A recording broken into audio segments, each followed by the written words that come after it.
Hey guys, welcome back. It is Champagne Saturday. We are here with a very special guest today, somebody who is near and dear to my heart, Amanda McCrossin, the Somm Vivant. She's going to be joining us today, and we're going to be asking her some pressing questions about her life and what makes her so amazing. I am sipping on some Pierre Payard. This is Le Terre Roses. This is a rosé from Boozy, and we're going to be doing these Champagne Saturday tastings pretty much weekly. And so this is something that we celebrate at Press. Usually when we're open, every Saturday we usually finish off the service with some champagne. So this is something that Amanda for sure doing. Welcome to Champagne.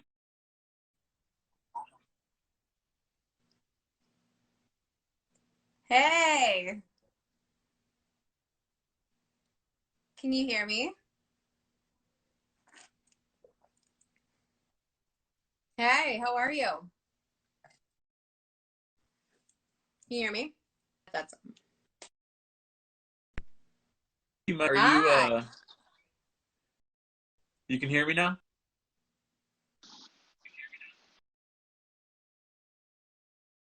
I can hear you. Hi, everybody.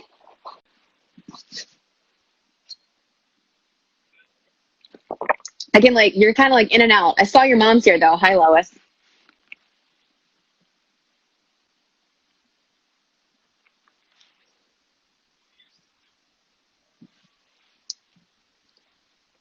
Having a Uh, hard time. You're coming in and out.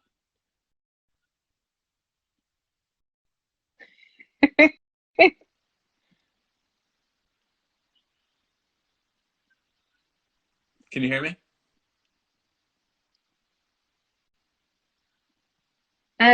It's it's in and out. It's in and out.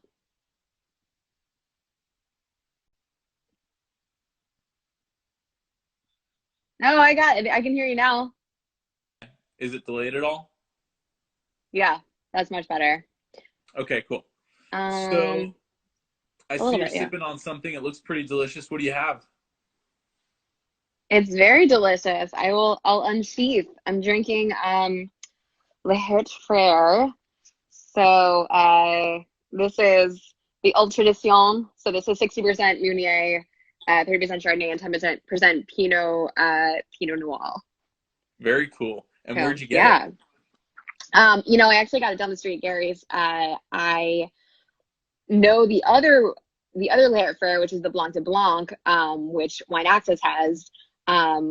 But I couldn't get it in time for tonight. So the one I normally drink is the 100% Chardonnay one that they make, kind of in a similar style. It's a Brut Nature, so it's low dosage.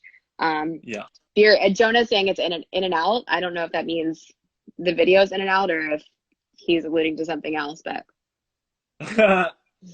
I mean I can see you and I can hear you, so I say we just keep okay, going. all right. Okay, and I brought snacks, so You brought hopefully you won't. snacks Yeah. in So true Champagne Saturday fashion. that's Because right. what's champagne without some snacks, It's right? not champ. I mean, you can drink it solo dolo for sure, but Yeah. I I mean, don't know. definitely when you have something like this, this is Pierre Payard. This is Les Terre Roses. It's a rosé champagne from the Grand Cru village of Bouzy in Montagne de Reims. Mm, And this rosé is actually unique because it's Chardonnay dominant. And so mm.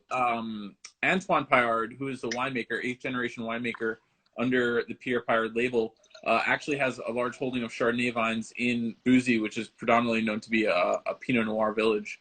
Oh, okay. But he works with Chardonnay, and it's extremely dry. I mean, this is 3.5 grams per liter dosage, so we're talking something extra brut.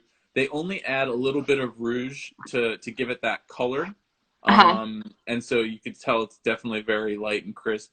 Um, Definitely a lot of chalkiness here. The soil really comes through in the champagne, so we're talking about a bedrock of chalk, and then there's some clay topsoil. but the wine is extremely dry and extremely crisp and clean and mineral driven. But definitely something I enjoy, something you can enjoy by itself or Yeah. with some snacks. I cannot help but to see the comments that are just like scrolling up right now where I'm being asked to pour more because the other day I was doing a video with Ryan from Senegal, and I poured myself what appeared to be a 9 ounce pour. It might have been, but I am gonna. This is for you, Dylan, and for you, Jonah. I'm gonna pour it up so I that you saw can that see the video. bubbles coming up. This I is was like a I half was a bottle of champagne right now. I feel good about this. Dylan doesn't like bubbles, as I understand it. He's not a buble guy. No, I he don't know. does. He likes bubbles, but they have to be aged, and I respect that, and I respect his decision. Okay, all right. I mean, All right there's for you. nothing. I like fresh champagne. I mean, vintage champagne is definitely something that I enjoy, but like really old champagne, I haven't had like ethereal experiences yet. So Mm. if Dylan wants to hook me up and turn me on to some old vintage champagne, I'll be more than happy to join that. You weren't with us when we Um, opened any of those like 90s DOMs?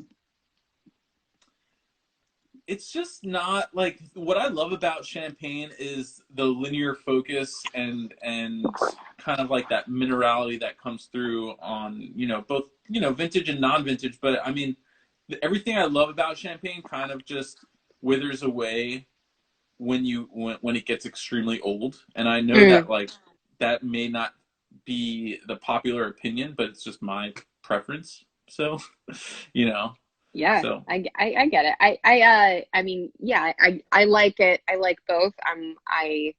I love the weight and the texture that and the complexities that come through when a champagne ages. And I think, some of my most intense experiences with champagne have been champagnes that have had age on them. So, and I think that was sort of one of the reasons that I got into champagne was that it didn't just have this like bright, lean, crisp, intense focus. It actually had something that was like a little bit more plateaued and wide on my mouth that I hadn't experienced before. So I see both sides, but yeah. you know. And you know what? Like if you were to ask me what the best champagne I've ever had was, like it would totally contradict everything I just said because when Joe Schoendorf comes in and brings that 96 P2 Rosé, that like I remember because he brought it in the first time I met him and he let me have a glass and that wine is hands down the best champagne I've ever had. But 96 was such a stellar vintage that even now those wines are not showing with like weight and like crazy texture. Like they're still No. linear, they're still focused, but they're smooth and elegant. And I mean, if anyone out there has had that wine, they understand where I'm coming from with that. Um, but we are here with Amanda McCrossin, Sommelier. If you guys have questions, we're gonna do some Q&A, just Oh God. myself and her. But if you guys have questions, be sure to utilize the question box on the bottom, and we'll be able to sort through those later on in the conversation. How have you been? You been holding up all right? I'm good. It's weird to be here on a Saturday night, not only in my bedroom but in a sweatshirt because like we're so used to dressing up on Saturdays and working the floor. Yeah. So I mean, for me, it was like a departure that I knew was coming, but in many ways, it still feels weird. Like I feel like I'm getting away with something by not being at work. Like being at home right now, it feels like it still feels weird for me to be working in hospitality. Yeah. So. I And just for remember. everyone watching, Carrie has carte blanche to ask me whatever he wants. So This was I very did give him difficult. free reign. I will be honest. This was very difficult to plan out because you were so open. You are so open. We had such a great work relationship that when you told me to ask you things that I couldn't ask you when I was working for you, there was really like I never felt like there was something I couldn't ask you. Like so I do have a list of questions and we can jump into it, but this was it was definitely difficult. But we Your can mother get says started. be careful. Yes, tread lightly, Translate. as people would say. Um, yeah, Dylan's digging the beard. I like the Um, beard. I've always liked the beard. I thought the beard was a good look. yeah, the beard's a good look. It's just I maintain at this point. You know, it grows out and then I bring it back down and it grows out. Like no shortage of hair on this body. It's That's like right. I respect craziness. it. I have the opposite problem. I have a lack of, which I guess as a female is a good thing. But Yes. yes, Jonah, yes, still full face. I've got the Kim Kardashian set up on my face with the sweatshirt, the Khloe Kardashian hoodie. So don't worry. Yeah. What's it called? On a side note, if anyone knows a barber out there, I could really use one right about now. So, cool. So, are you ready for some Q&A? We're I'm gonna ready. jump into it. Yep, let's do Cool. So, what was your biggest pet peeve working as a sommelier? it. Oh man, right into it. My biggest pet peeve. Honestly, it was when we would serve a wine in cradle that was old, and the first thing someone would you like, you'd take all this time to make sure the bottle was like removed from the cellar and then placed in the cradle, and it never moved from like more than just a slight 20 to 30 degree angle. And Yeah. then the second you set it on the table, someone would pick it up and be like, "That label's cool," and you're Yeah. like, mm. Just So, but like you whatever. couldn't say anything because you know you're not gonna give someone a lecture of at the table about like the right thing and wrong thing to do with the bottle that they just bought. So Yeah. that was like a silent crusher for me. Jonas says shake the bottle. Yeah, I mean, Thought, like inevitably they would. yeah, I thought you were gonna say like when you decant a bottle of wine to separate it from the sediment, and then the person takes the bottle and just pours it into the glass. That's good. That's a good one too. That's maybe one that happened like a little more often than the cradle debacle. Okay, So cool. what did you say? All right. Yes, Here's Dylan, you one. can wear my sweater. It's Khloe Kardashian. Good American. Does she have her own clothing line? Is that what you're Yeah. referencing? Yeah. I It's guess called I Good shouldn't be American. It's surprised. available at Nordstrom. Yeah, shouldn't be surprised. Yeah. All right. Question number 2. Your Mm-hmm. least favorite AVA. As Okay. it pertains to the wine, not least favorite as in you just don't like going there. I feel like I should say Rutherford just to piss Jonah off, but Ooh, that'd be a dig. my least favorite AVA. Well, I think the one that I don't understand as much, and maybe it's because I haven't really found its identity, is Atlas Peak. Okay. I just don't like I haven't there have been like Osame and like obviously like our friends Ardika are up there. I just like it's an AVA that like I just don't think that I fully understand who it is and what it does. Right. AVA for I think it was H. Vandergram is American Viticultural Area. Yes. AVA. AVA, not ABA. AVA. Yeah, I think a lot of people would agree with you on that. It's one of those AVAs that doesn't really have an identity, and there are a bunch of producers up there who make wine from fruit that's grown on Atlas Peak, but they won't put it on the label. They'll put Napa Valley because it's just a little more recognition. But I definitely agree with you there. Tell me about a time you messed up, and what did you learn from that experience? Oh, okay. I messed up.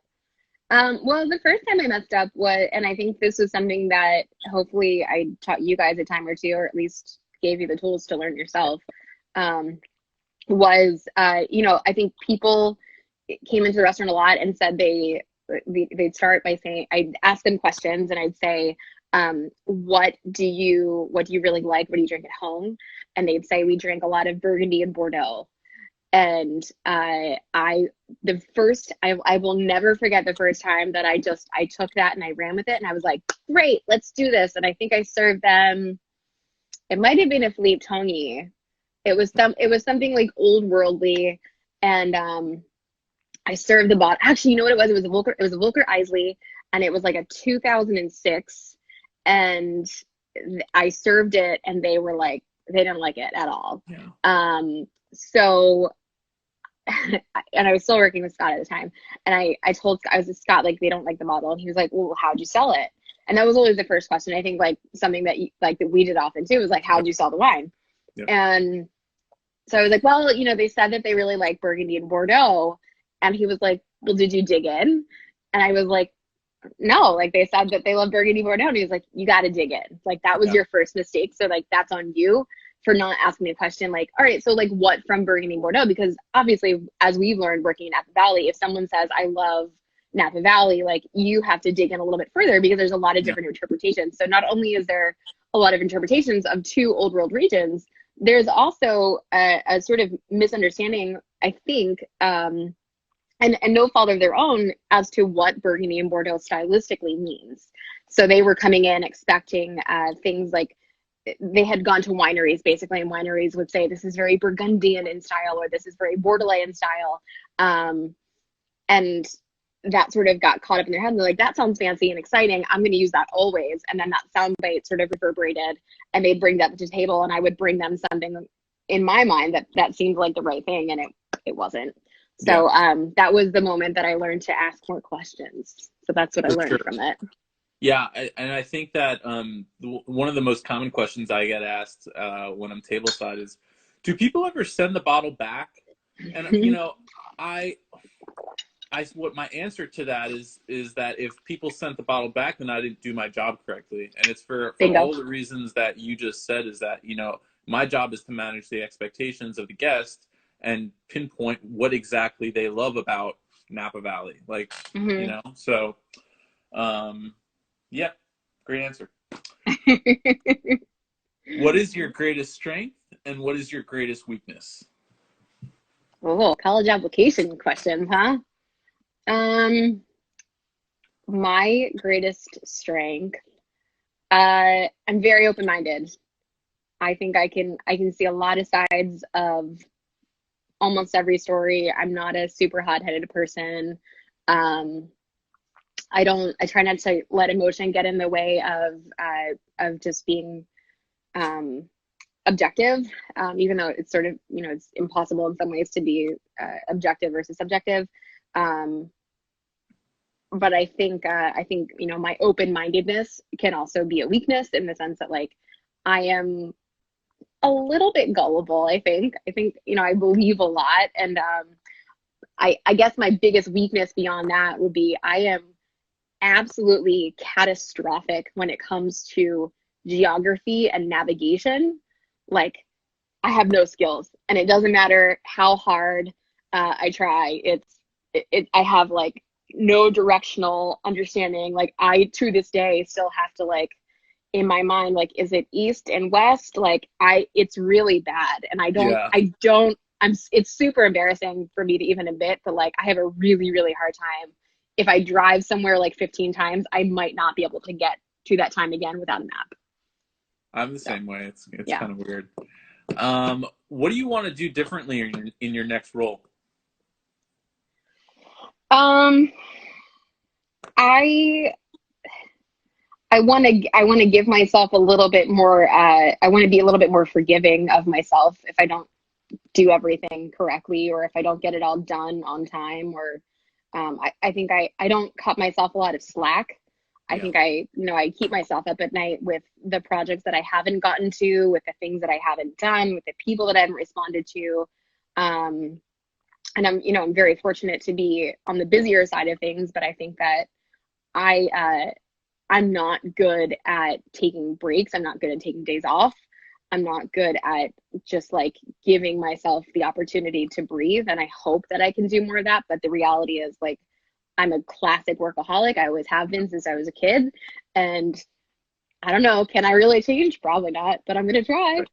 Yeah, that's awesome. Who is your dream dinner guest? Alive or dead? Dead. It could be dead. It could be alive. Whatever. Jim Harrison. Jim Harrison? Mm-hmm. He was a great writer. He's actually the reason that my handle is Sans Vivant, because he, to me, was the greatest bon vivant that ever lived.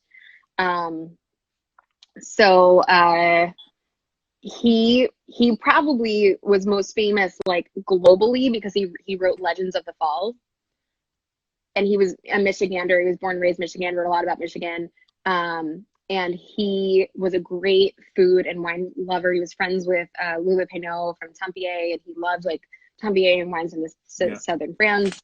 But he was a great writer of food, and he talked about food in a way that was like emotional and gritty, and you know, he had this sort of like Jean Bonnet way of talking about food, and I love I would have loved to have gotten to meet him. In fact, when I was just with Bruce Nyers a couple weeks ago, that was like my first question, like, did you ever get to meet Jim Harrison? Because like that was my dream person. It's who I write or who I read the most probably, and I go back to, because I think his emotional connection to food and wine is so strong, and it's just it's so unadulterated, and it's something that you know, I think back, or when I think about food and wine, I think about him. So I would love to have him as a dinner guest, but I also know it would be incredibly I would be very nervous. And Jonah and Dylan, you're always welcome for dinner. I feel like that was a given. The back and forth with them going on right now is hilarious. I'm trying to like stay focused, answer questions, but it's hard to like not see what's going on. Like, where's Rutherford? What's, you know, it's they're all crazy drinking Idaho birds.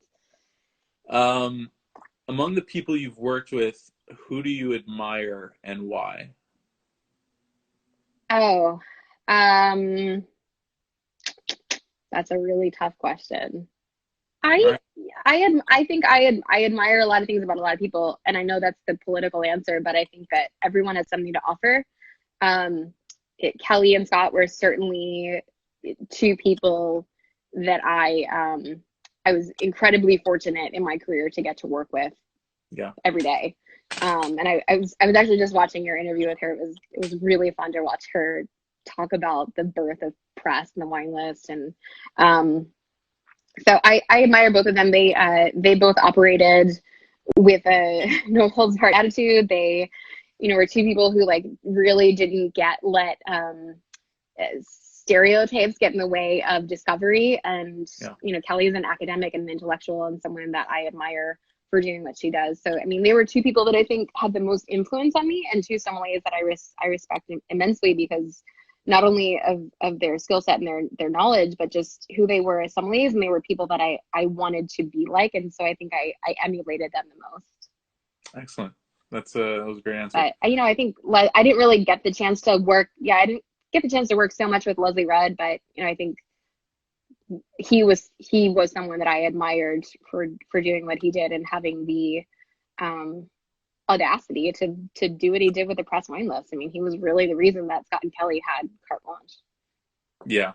Did you get to the end of the interview where we were taking questions and someone asked what her favorite memory of Leslie was and the story that she told? She got teary. I got teary watching it, because it was such a Leslie story. And even now, like, you know, there are so many great stories like that where, like, you know, Leslie was a businessman, and I think, you know, most of us sort of put him on a pedestal, and I'm sure he wasn't without fault, but you know, he was somebody that truly, truly cared. And when she said that, as soon as she started the story and started talking about, you know, I have this great job, I was like, oh, he never had a job for her. And then she finished it the way that he did, and I was like, exactly. You know, he was somebody that was like, that really like held your feet to the fire, but also was incredibly generous, which, you know, that was him. Yeah, that's awesome.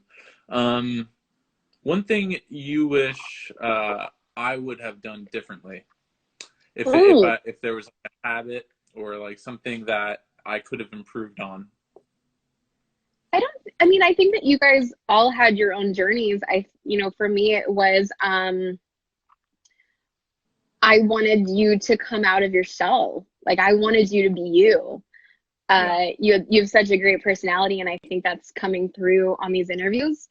And I think that, like, that's something that comes with time. It's not something that I can wish for you. It's just, it's my hope that, like, you get so comfortable in what you do and how you do it, that like you just get to be you, and you don't have to pretend to be anybody else. Not that you were, but that was always my feeling. You know, I think Jody, in some ways, like, she was always Jody, like 100% of the time. And like, you know, Taylor had something going on, but you're very, you're super professional at tables. And I think that was a strong suit of yours, but like you have a really quirky, funny side to you that I like wish came through more often. Yeah. That was definitely something like when you brought us on, you were very adamant about wanting us to find our style, be the character that we wanted to be, dress the part, do the whole thing. And that was something like even those like who know me extremely well know that like in any situation in life, I'm very much the kind of person to like ease into it. Just like even when I was little and I was in a room full of other kids, like I was like in the corner, just like scoping out the situation, like just pretty much planning my attack. But I feel like that has, kind of crept into, my professional life is that I'm very kind of like tactical, but I think I have found my style for sure. And, press is a great place to really let your personality shine because we're storytellers at the end of the day. Mm-hmm. It's what we're doing. So, It's the whole reason I love working there, because you could have a yeah. personality, you could sort of dress the way that you wanted and have a Yeah. conversation with a guest without feeling like someone was looking over your shoulder. Like, did you say the right thing and do the right thing 100% of the time? Yeah. I don't know. I think that's what makes for memorable experiences, especially when you're at a place in a place like Napa Valley, at a place like Press. Yeah, for sure. Stewards we are. Mm-hmm. Um, when did you know that you wouldn't leave Napa Valley? I don't know. Okay. Do you? You know, It's funny. I'm coming up on 5 years of being here, and I'll tell you what. 5 years ago, I was living in New York, and about 4 months before this point, I swore up and down I was never leaving New York City, and I was like, I'm here for forever. And then there was this moment where I was kind of like, I wonder what it would be like to live in a wine region. I wonder what it'd be like to work as a sommelier in a different region. And I started exploring that possibility. That said, I don't think that I'm leaving Napa Valley. This place is, I mean, in a word, it's magical. But to give you an idea of like, and I think you know this because you've lived here for over a year now. This place opens the door and allows for opportunities and possibilities in the way that no other place does. Yeah. And so, I think I started realizing that, I don't know, maybe 6 months to a year in. You probably remember like the first time you worked the floor at Press and you met a vintner who you admired for forever, or Yeah. a winemaker, or a personality. And, those things kept happening over and over. And you were like, this place is really special. Like, this doesn't happen all the time. It's crazy. It is crazy. So, I don't know if there was a moment that I felt like this place was special and meaningful, but like, it is the people that make this place special, and not to get too corny and cliche about it, but like, Jonah and Dylan and like Michelle Eagle, you're on here, like there are people in this valley that make this valley what it is. Yep. And I wouldn't trade that for any place in the world. So, I won't sit here and say I'll never leave, but it would be real hard to get me out of here. I agree. I feel the same way. So, don't think I could sum it up any better than you just did. Let's see. Most memorable bottle of wine that you've opened at Press? Ooh. There's been a few. I think the one that I talked about on with Vanessa on Somm TV for the blind tasting was the 78 Phelps Isley. I mean, that was a moment that I will never forget, and a feeling that I'll never forget. It's a memory at best now, so it's fleeting. But that bottle changed my mind. I kind of knew that Napa wine. I mean, I knew that Napa wines are special. Like I had been tasting, and that wine I sold to Todd Newman from Dakota Shy, and he was sitting at table 62, and it was him and like two other guys, and he wanted, he came in and he was like, I just want something really fucking good, and he would like come in and like you just knew like what train he was on. Yeah. And he just happened to be on that train that day, and we had the 70 Phelps Isley, and I never had it. And I left that table. I went and talked to Scott. I had Scott help me build a list of things that I thought he might enjoy. And 78 Phelps Isley was sort of like, you know, cream of the crop. It wasn't an inexpensive wine. And I said, tell me about this wine. And he talked about it. And I said, okay. I said, you know, I think that would be really interesting. So he decided on that. Todd decided on a bottle. And hopefully he doesn't mind me using his name. I don't think he does. And we opened it, and it was magic, like just explosion. And I think, you know, that experience with him, that wine, maybe that time in my career, I think those were all things that made that moment what it was. And for me, it was what solidified Isley Vineyard as, or it started to solidify Isley Vineyard as a site that I wanted to explore more. Napa Valley is a region that, you know, could for sure age as great as any other. And, you know, another moment where I was like, this is why we do what we do. Like, this is fucking cool. Yeah. Yeah. Awesome. Popping a mag of 69 Chapelet also did not suck. Oh yeah? What was that before I got there? Yeah, we only ever had one of them. I remember how much it was, and it was for the owner of Maya Kamas. Oh, very cool. That makes sense. Mm-hmm. Hey, I forgot to ask you. Chris Phelps, who I interviewed either last week or the week before, said that the night that he was in with Ray Isle, they had a mag of 91 Dominus. No, That's they didn't have what a I 91. was like, I would have known that. And he was like, They yeah, had no, they had I think it was the 89. yeah, and because I spent a good portion of time talking to him about the 91 because it's, you know, I know you feel a certain way about that wine I as do. well as I. But he said that he had a Magnum that night, and I was doing serve. That was the night I was doing service for table 30, and they were also drinking Dominus. And then Yes. Chris went over and said hello. But I was like, Amanda would have told me, or like someone would have given me a glass or something. Like, I don't remember that. So That would have not been only really do I rude. feel slighted, but I don't remember that happening. Yeah. Well, and I think, you know, for people sitting there like, how the hell do you remember it was the 91 or the 89? The 91 is a widely considered the best vintage of Dominus ever made, and likely the most expensive in the market right now, even above the 100-point scores that they've gotten in Chris Phelps that wine, but incredibly hard to find in Magnum and incredibly expensive. It was the wine that we had served by the glass for that week. So I think that was 89. He said that he has I think he said 6-liter in his possession. He does. He has several because one of his sons, that's his birth vintage. So Josh has shared that with me or at least told me a number of times that they've got a whole stash of Dominus from that vintage. So I might have to. My mom and dad are here. If I don't acknowledge them, they get very upset with me. Hi, Mom and Dad. Okay. Do you like my sweater? Everybody likes my sweater. It's from Khloe Kardashian. I dig it. You've always been very on the cutting edge of fashion, very trendy. That's thanks to my mother. She never let me leave the house in anything less than something appropriate. Yeah. I live by one rule, which is you're always on an audition. Yeah. Yeah. That's awesome. So I mean, like, I'm sure working in New York for you were loving it, because I mean, like, fashion capital of the world, right? So. Yeah, but I was also in my 20s, you know, like, and I'm still like figuring shit out, and I was poor, so I didn't have, you know, at best it was like Zara, you know, I wasn't like running across the street to Barney's every day.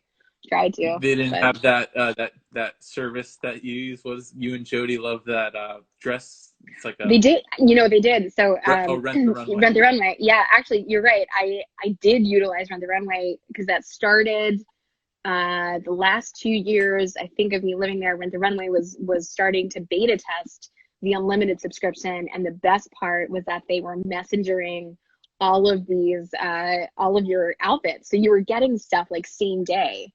So it was great when you had events and things to go to. I could have a new dress like every day. It was no problem. So awesome. Yes, I mean, that was maybe when I started to experiment. You should be a spokesperson for them. I'm sure they'd love to have you. I gotta work. I gotta spread my wings beyond wineries, I guess. Yeah. So I've got one more question, and then it looks like this question box is jam-packed with questions from the followers. Are you down to Uh-oh. do some Q&A from them? Yeah, let's do it. All Yeah. right. So one more I've had question for me. a whole bottle of champagne. Yeah. But we also have to keep in mind the 60-minute time limit because I don't want to get kicked off like I did That's with right. McCrossin. Yeah. That's right. Okay. Okay. So one more question from me. Mhm. Looking back on the last 5 years of your career, what was the highlight for you? Boom. Wow. Oh. A highlight for me. Well,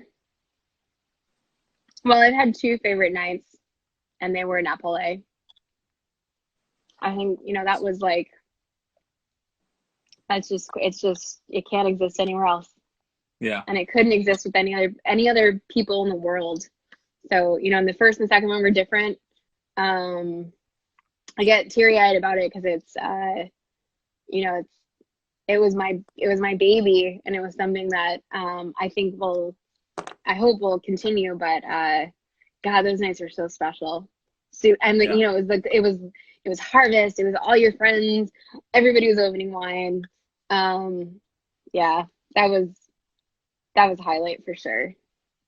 Whoever took that picture of you guys with Jonah with the bottle deserves some sort of photography award because that's the best picture of Jonah I've ever seen. I love that picture of him. It's Well, freaking awesome. You know what I'm talking we had about? a photographer. Yeah, I know what you're talking about. We had a photographer, so it was probably Peterson that took it. Yeah. So hi, Awesome. Kathy Nasser, and hello, Lucas. I hope Lucas is having delicious bacon. He loves the bacon plated press. Yeah, we've got a good amount of friends in the chat right now. So Yeah, I've got some questions here from people for Somme Vivant. Here's one from one of our friends from press. Have you ruled out another job on the dining room floor one day? I rule out nothing. Rule out. That's a great answer. There you go. Who are your top three favorite winemaker inspirations?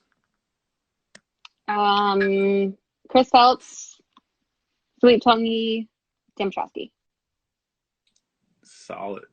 I'm sure I pissed a few people off with that one. John Williams. There you go. It's not even because Jonah's here, but John Williams. John Williams is great. I was just watching his live. Yeah. Outside of Napa and Champagne, what's your favorite wine? You can narrow that down to like region or varietal. Outside of Napa and Champagne. I know you like Beaujolais. I do like Beaujolais. I don't know. I'm just trying to think what I'm drinking a lot of. Yeah. I'm surprised you're not a Chardonnay. Well, I was thinking Australia because I love what's coming out of there. Yeah. And I feel like I'm like a little bit more intrigued. Yeah, like Australian Burgundy, I think. Probably. Like I'm just trying to think about like what's in my wine fridge right now, and like it's mostly Australian Burgundy. Yeah. Yeah. All right. Do you like Pinot Noir? Would love to see more from you regarding Oregon Pinot. No, I hate Pinot. I'm kidding. I love Pinot. I love Pinot. Actually, not for nothing. I love the Nicholas J.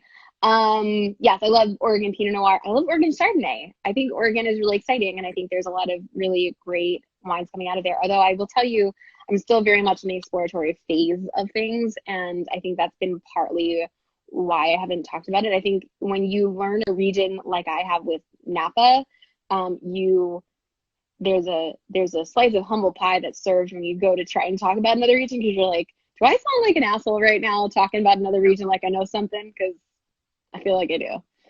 So instead of talking about it, I've just sort of like allowed myself to be on an exploratory journey, which is why I texted you guys the other day about Washington State wines, because I don't know anything about Washington State, and basically it was, this was an interesting exercise, and I say this because as I was doing it, I was like, I feel like right now I'm in the consumer's shoes because I don't know anything about Washington State wines. And so when I Googled Washington State wines, I let myself go through the same the same sort of logistical steps that a consumer would go through when researching wine. And it was really interesting to see where my brain went first to look for information. So I think for anybody out there that's maybe trying to get back into the mind of a consumer, non-professional, that was go start researching a region you know nothing about.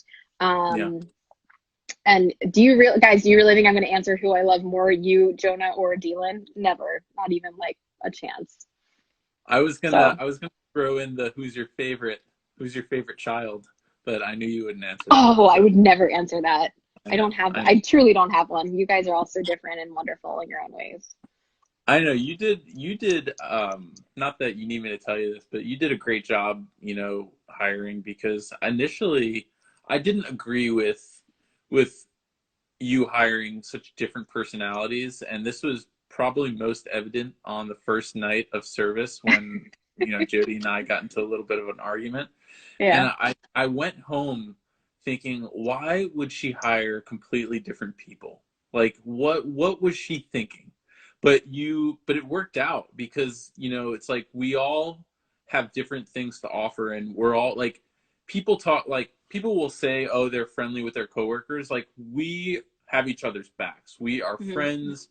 We go to brunch together. We hang out. Like, I've never had a work relationship with people like that before.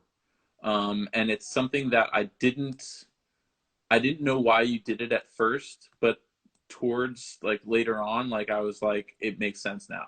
Like, it worked, and it worked really well. And even Taylor, who came in later on, like, it's, it's a great fit, and you did a great job. So, that means a lot. Thank you very much. That was, if you'd asked me what the hardest thing I've ever done in my career, it was hiring. That kept me up. Were you like hesitant? Like, when you got off the call with me, was there like, what was it? Or even like Jody and Taylor, were you like, this is it, this is a good fit? Or were you like, I have to think about this? It was almost immediate. I think as soon as I had conversations with all three of you, I could tell whether or not, I had, and I say that in retrospect, but yeah, I think that, after a resume says nothing, I'm not interested. What I did do during the process, which you guys all, well, not Taylor, because he went through a different process, but when I initially posted for the job, I posted on Guildsom alone, and I posted with very specific instructions on how to apply, with specific things that you needed to have in your subject line, formats for your resume, and what I wanted to know about you. And right away, anybody who didn't follow those instructions was eliminated. And that was just sort of a filtering process. Your resume, it was sort of like, whatever, I'm not really interested in like I'm interested in where you worked and what your credentials are, but not really. It was more about the conversation. And as soon as I had a conversation with you, Jody, and Taylor, it was basta. That was everything. Yeah. It's a weird position, I would imagine, for you to be in, asking somebody to uproot their life and move across the country, and you're just like, hey, you just, we want you to be here, just so you have to be here in 3 weeks. So good luck. Let me know if you need any help. And I was like, all right. I tell people all the time, I wouldn't have made a move like that for any other restaurant, any other position. Press was a program, for those of you who don't know, that I was following for years. I was very familiar with what Kelly was doing, and then I got familiar with you as a professional, and I wouldn't have done it for any other place. It's one of those special spots, and I was extremely excited for a new beginning, and I was like, I'm gonna do it, and I did it, and you were extremely supportive in that, and I say it, I've said it before, I'll say it again, I wouldn't be here without you. Like, literally, you offered me the job, and I came here, so thank you. I'm thrilled that you came.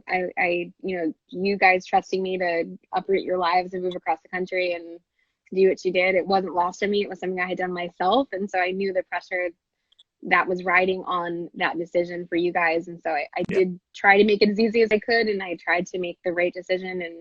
And thankfully, I think I did. But that was a very, very scary experience, knowing that, you were affecting people's lives. That was a game changer for everybody. So what I'm saying, it's serious. It's not like a little thing. No.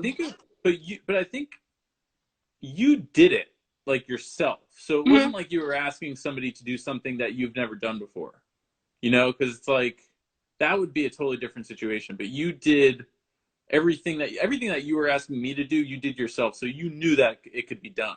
Hmm. So, I would imagine that made it a little, more easier or whatever. I think it made it easier knowing that I had done it myself. I mean, Scott and Kelly did it too. So, and I think most of us who have worked at Press have uprooted our lives to be there. Yeah. Jilly had moved out when she went to work at the CIA. Nico, who'd worked at before, same thing. Angela, same thing. I mean, most of us had moved there to work at Press, so it wasn't Yeah.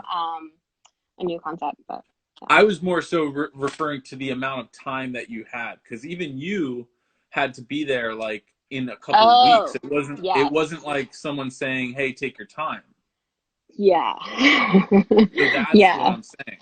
Yeah, no, the time that you're right, the timing, and I think in some ways it was a good thing. I'm glad that I didn't have time to contemplate it. My lease was running up in New York, so the choice, I mean, I joke now, but it was true. The choices were sign a new lease and pay $10,000 to live somewhere else, or spend that money and move out to Napa Valley. So Yeah, I chose that. I think you made the Yeah. right decision. Uh, Here we go. No more regarding Press. Ask her what is next. What do What you is next, mean? Amanda? I don't know. What is next? Well, I'm creating a shit ton of content. I always wanted to see what it was like to be full time somme vivant.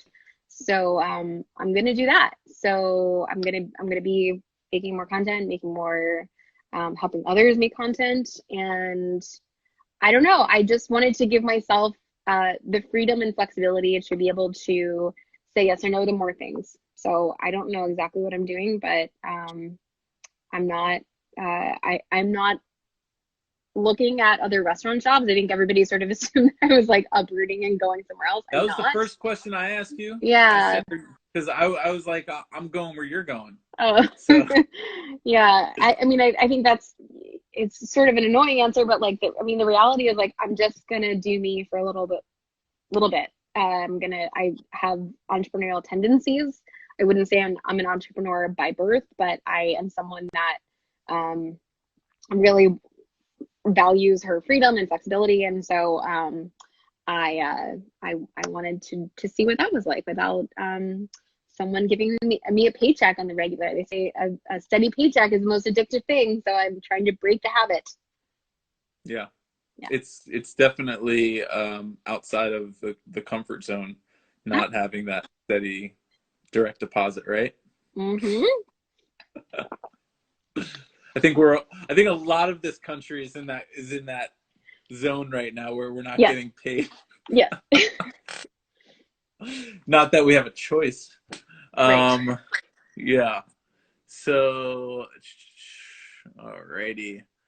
This is oh man, hardest. Oh, there's one. I don't know if that's Hardest conversation with Carrie? Mm, we've we. had we've said some like tough talks. Not like make you cry talks, but like I'm also not someone that minces words, and neither are you. No, So I don't I I don't know. I don't think there was ever like a hard conversation that you and I had together because we had such a we I always told you guys have open lines of communication at all times. Be direct yeah with me and I'll be direct with you. I was always transparent. Um, I yeah never felt good when like I had to like correct something, but it was what needed to be done. I don't know. yeah. I can't say that there was like a hard conversation you and I ever really well, okay, the hardest conversation I ever had was telling you guys I was leaving. That Yeah. that was the hardest conversation I've ever had in my life. Not just I with didn't you, see but that coming at all. that was an awful, awful moment and day in my life. So yeah, that sucked. When I don't like you that. for those who don't know, we were at Mending Wall that day, and when you were like, we're gonna have one of those conversations, because we've done that before where we've like commandeered a table at a winery after a visit where we needed to talk about something. And so you did that, and I was like, all right, who fucked up? What'd you do? Like, and then I saw you like kind of put your head down, and I was like, what the fuck? Like, Yeah. you know. So that was very difficult. That was difficult for all of us, I think. Yeah. Let's take a couple of more. What do we have, Yeah, an a good hour? question. What's up? Do we have an hour? Is that what the limit is? Yeah, we have about 10 minutes. 10 Okay. minutes left. So, what is your take on the phrase "the customer is always right"? Now that I'm not in hospitality. Yeah, sure. Oh man, that's loaded. The customer is not always right. The customer is wrong on occasion. Um, as it pertains to wine, the customer is always right as long as you are in the right by doing your job correctly. Um, at the end of the day, every restaurant is different how they handle things. We were fortunate to be in a restaurant or working with a program that is fully accountable for everything that happens as it pertains to wine. So if you don't like the wine just because you're having a bad day,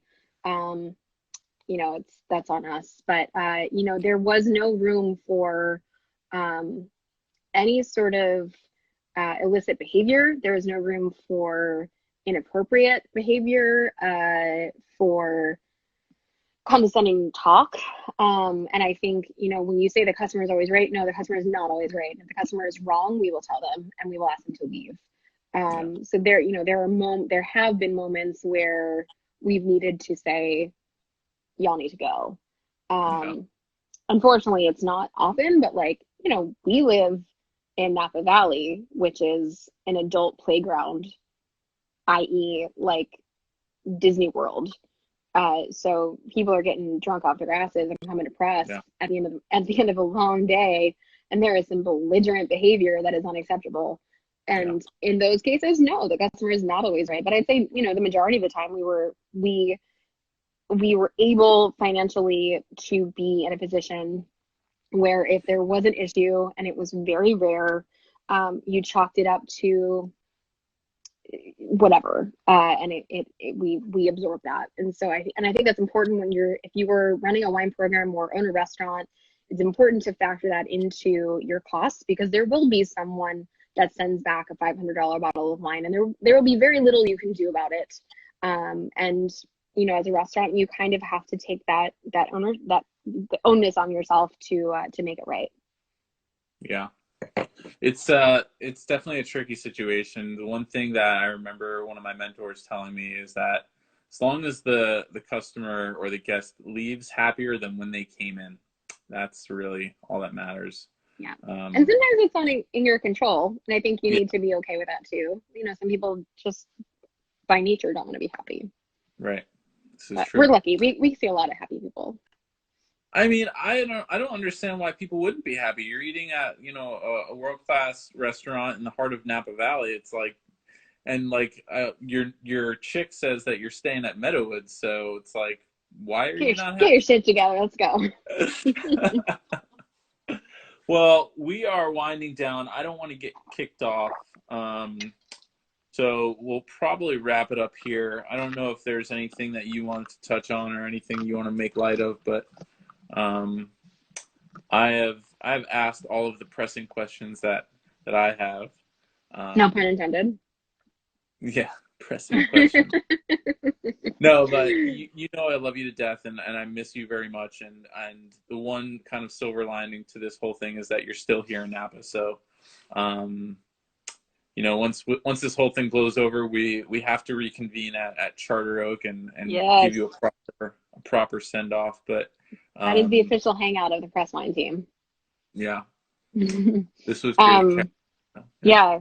No, I think the one thing I want to say is I am so sad to not be there anymore, but I am so proud of all of you guys and you in particular at this moment, because I don't I didn't have any influence in what you're doing right now as far as these interviews. Like I didn't ask you to do this. I didn't tell you to do this. You just came to me and you're like, I think I want to do this. And I was like, do it. That's awesome.